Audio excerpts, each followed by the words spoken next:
I'm hoping this letter encouraging others to come forward to expose the depravity of this man. Two school-going boys accused a teacher of raping them.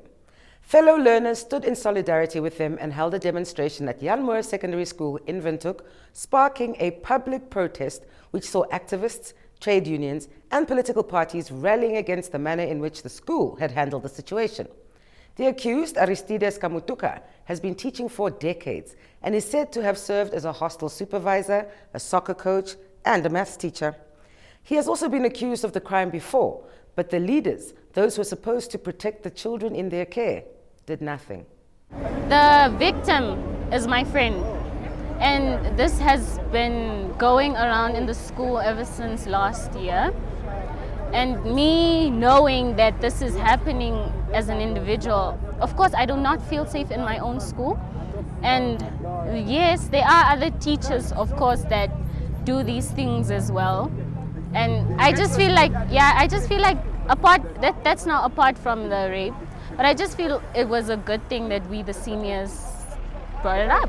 It has been something that has always been swept under the carpet. No one ever spoke about it. We've just heard about boys, basically, no females. We were kept in school. They didn't want us to join the protest outside. As you have seen through the day, the kids were in the school and the people outside were protesting. They didn't want to let us, they didn't want to let us come out to protest as well. This protest was needed, but the fact that my school didn't respond to the request, that hurts my emotions, because this is something we, the seniors, came up with. We're just fighting for justice. Every day you will hear a new story. Things are happening in the country. Even in schools, we're not safe anymore. So this is trauma to us as kids, because how do we focus on our school work? Gender-based violence has been a challenge in our country, and the girl child, the boy child are always victims of this. But what actually made us to come into this case specifically was because we have learned through sources that the first case from the victim, or the first case reported from this school, was reported back in 2013. And seeing that this case was reported in 2013, that's 9 years dating back now, and nothing was done.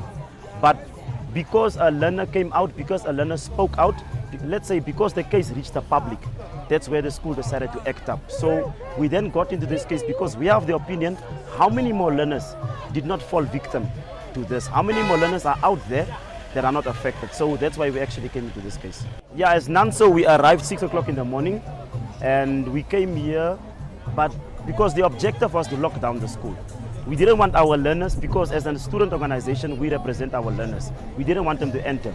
The reception we got from the school was very bad.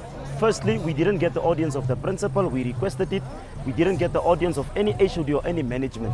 The only thing we got from the police was a text, because I myself and a few of our colleagues and students, we were pepper sprayed because we wanted to apply a lock to the gate. And that's all the police did. But the police, we feel that the police are not doing justice to the learners, because why should they only apply the law when we want to protest? Why can't they apply the law or even to investigate? We had Operation Kalahari, set another Operation Gender-Based Violence. But from the side of the police, we got nothing. The gentleman that was reported, the ministry found out, but as we got from the reports, all was done. The case was solved internally, and they simply reshuffled. Now, reshuffling does not solve the case. What happens to the dignity? What happens to the mental health of that specific learner that was affected in this case? So, all in all, the nation, we as student leaders, we as a student organization feel the nation is not doing enough, because we should understand that this is one case, or this is a few cases from one school. Now, how many cases in the rest of the country are not there? We have schools that are in rural areas. How many of those learners in rural areas are not facing the exact same situation? And here it was a case of sodomy, but you can also go to the girl child. How many of our learners, how many of our fellow brothers and sisters are not facing the same challenges? And we have school counselors there and everything, but nothing is happening. Rapists run rampant in Namibian society, and Namibian children are regularly violated sexually. Government is dragging its feet by not passing relevant legislation, further entrenching the sentiment that they really don't care about us. This tweet by Namibian investigative journalist Shinovene Emmanuel reads as follows. The school principal wrote to the newspaper accusing the newspaper of distortion, and I quote, "Your article on sodomy at Jan Mohr Secondary School in the Namibian of 15th August 2013 contains a number of errors which have done irreparable harm to our school." Activist Nashilongwe Shipwe Mushanja has been at the forefront of most of the protests that have erupted following the calls by Namibian youths to government to intervene in sexual gender-based violence, which is rampant in the country. Too often, the protesters are met with resistance and violence from the police. It's obviously very sad and very disheartening because it just shows how pervasive the situation is, right? We protested last year, there was a shift. You saw how more and more people came out speaking. These young people that came and protested last week at this school is a continuity of that. But I think we are in a really new time where we want to speak out and we want to hold leaders accountable. We want to hold everyone accountable, rapists, perpetrators of violence accountable. So it's a very sad situation that even young people, students, learners, have to fight for their voices in this way, have to fight for justice. And that shouldn't be the case because schools should be the most safest places ever. I asked him just how much rape is indoctrinated in Namibian culture. I think it's so indoctrinated because apart from it being very within our traditions, in our domestic spaces, in our homes, in our schools, we haven't done enough to challenge that indoctrination, right? So we don't teach feminism in our life skills classes, for example. That in itself tells you that our own education system is not ready to deal with that indoctrination. It's very deeply rooted in the very teaching and learning even. That's why teachers are raping. I asked Nashilongwe Shipwe whether any other official from the school or from government had come to meet the protesters. We stood here in the sun. The principal came, but did not come with the learners because they held them hostage in the hall. They didn't want them to come protest. So he eventually came, but he didn't come with the learners. So we told him to go back. There was also director of education or somebody, but they didn't even, we read now the demands with the students, but they didn't even, they were not here. So there is also a lack of accountability from our leadership, and we've emphasized this over and again, that people don't know how to hold space. So you have principles, but people cannot even engage with protesters. The youth have been calling for the resignation of Gender and Child Welfare Minister Doreen Sioka, and I have made several requests with her office to grant us an interview, to no avail. I asked Nashilongwe Shipwe whether the protesters are still baying for her blood or not. I think our stance is still the same. She must go. She must resign, right? Because she's not effective in that position. She's not present. She is out of touch with what's happening not only in Namibia, but in the world, because this is a global issue. It doesn't only happen in Namibia. It's not only in Namibia, you know? So I think she should go, as in yesterday. Yeah, but also if she doesn't go, we can always go back there to remind her that she must go, because this is a reminder that we need leadership that is accountable, but also leadership that is transparent and reflective, critically reflective. I asked Nashilongwe Shipwe to share his views on the manner in which the police treat them during protests. They protect walls and fences and gates. That's why we've been outside the whole day, because police is a gatekeeper of rape. Police is a gatekeeper of violence, right? So we had to convince them for hours to go in and go call the principal so that he can engage us. And that's completely unacceptable. And I think that also speaks largely not only to the law enforcement, but also the justice system. Everything is delayed. So really the change that needs to happen on all levels of the system. So the transformation that needs to happen on all levels of the system.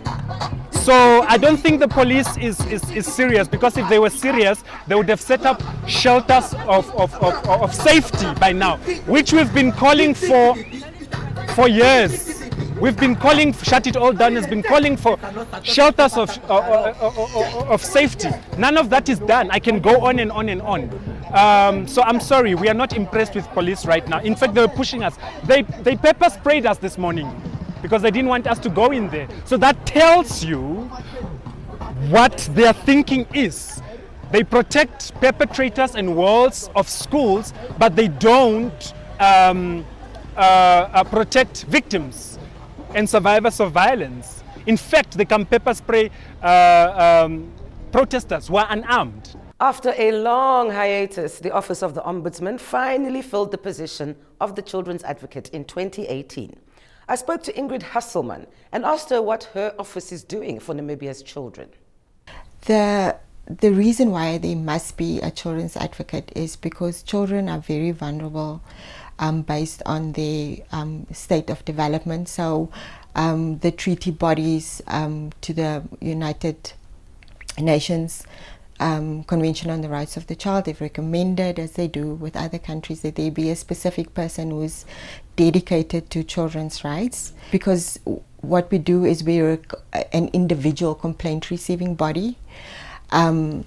So the primary function is basically to receive complaints and investigate those complaints in respect of children, and they can be with regard to human rights violations or just generally in regard to maladministration. So the Child Care and Protection Act, which is the most important piece of legislation that is put in place for the protection of children, only came into operation on the 30th of January 2019, even though it had been promulgated already in 2015. And then this piece of legislation also makes provision for the appointment of the Children's Advocate. So yes, we receive complaints and we investigate them, and then we issue reports and we make recommendations.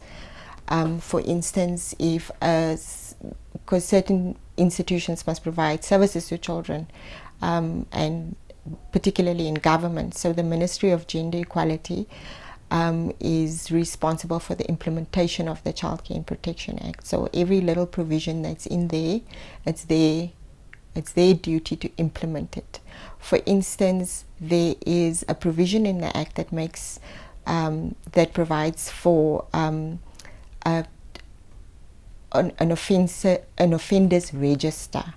So if a person is convicted of serious offences, like for example murder or trafficking or any sexual offence like rape, then that person is supposed to be entered onto that register.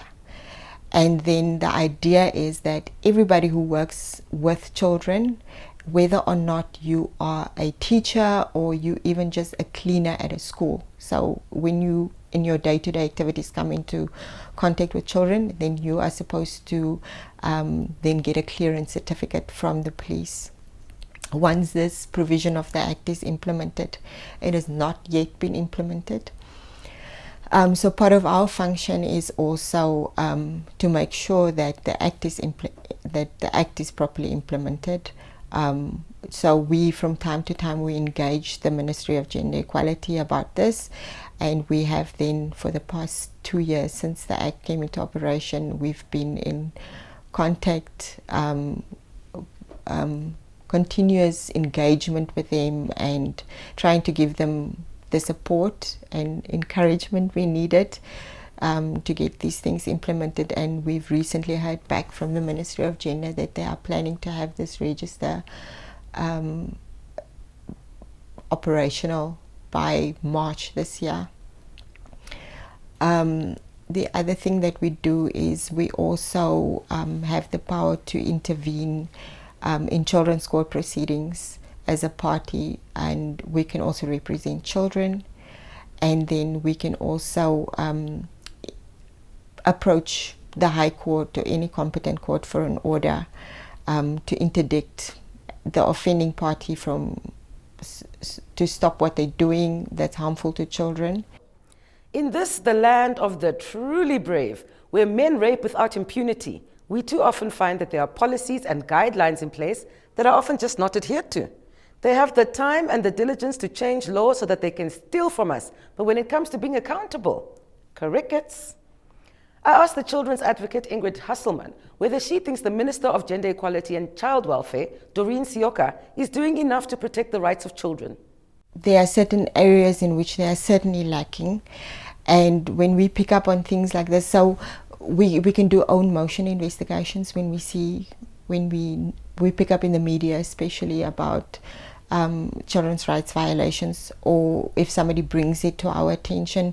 For instance, there was an issue with a couple of months ago, or towards the end of last year, where there were media reports about a young boy who was being detained at Rapists police station. So what we then did was we engaged the ministry to find out what it is that they are doing, and because the Child Care and Protection Act provides that children must not be detained in police holding cells. So there are various options over to the minister to put in place to declare any place, like even a school hostel, as a place of safety. And the idea is that when children are in conflict with the law, if they get charged with anything, that they are supposed to be detained there should circumstances warrant it. And so we did an investigation, and we found out that there are a lot of children who are being detained in police holding cells, which is not ideal, obviously, and is not in their best interest, because oftentimes the facilities are not such so that they can be separated from the adult offenders. So we then approached the minister and we asked her as to intervene and to make sure that this does not happen. We ended up having to go to court and then to compel her, and then we got an order that she must provide answers by the 31st of March this year regarding declaring certain places as places of safety where these children can be detained. So that's the type of thing that we do, and yes, I can only agree that the Child Care and Protection Act is an amazing piece of legislation, and it comprehensively deals with child protection, but if it's not implemented, then it really serves no purpose. I asked the children's advocate what she plans to do about the rapes that have allegedly taken place over a number of years at the Jan Mohr school. Personally, it's obviously always horrific when children are targeted by predators, and once again, the Act have these provisions to protect children, because my stance on it is like the Ministry of Basic Education also has a good legal framework, and they have what they call the school safety framework, and it's an excellent piece of policy document. But once again, if it's not implemented, then it serves no purpose. So when children are at school, it means that the teachers and the management of that school is like standing in for the parent under those circumstances. So they have a duty of care towards those children, and they must make sure that they are safe. So when a teacher, because I understand that this particular teacher, there've been other allegations over the years. What people don't always understand is that criminal prosecution or disciplinary processes are not dependent upon criminal proceedings. So even though somebody doesn't lay a charge and the person is not prosecuted, it does not mean that the person cannot be disciplined internally by the employer. So and that disciplinary process can lead to the person getting dismissed, and that is essentially what should happen. And when children make allegations of abuse, then it must be taken very seriously. And because with sexual offenders, like sexual predators who target children, it doesn't just happen out of the blue. Normally there's a process involved. It's called grooming, where they make the child very comfortable with them, and because they're in a position of trust, and then children often don't disclose, and so once it happens, it's bound to happen again. So action must be taken immediately in order to remove these types of people from circumstances where they have contact with children. And this is the reason why the register is so important. The rape culture in this country is simply disgusting. And I asked the children's advocate, Ingrid Hasselman, what we can do about it. I think awareness is very important, because a lot of children don't have access to information as much as we would like to believe that we're living in this age of information. A lot of children, the reality in Namibia is that they don't.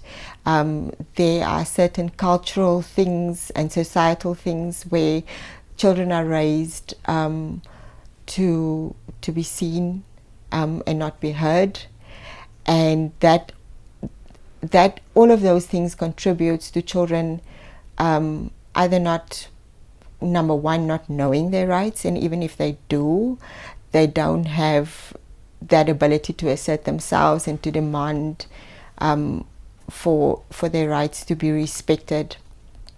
So I think the way that we need to address this is by really focusing on kids on a very young age, on education, and because they are ultimately the custodians of their rights. So because these things happen in homes and in seclusion oftentimes, so there's not sometimes an adult to see.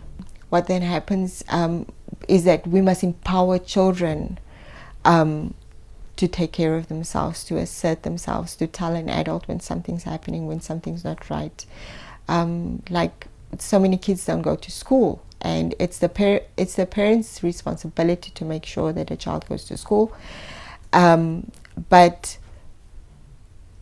if that parent obviously has no inclination to be doing that, then the child is harmed. Nobody says anything. So really, I believe that the way that we're going to change our community is to empower children.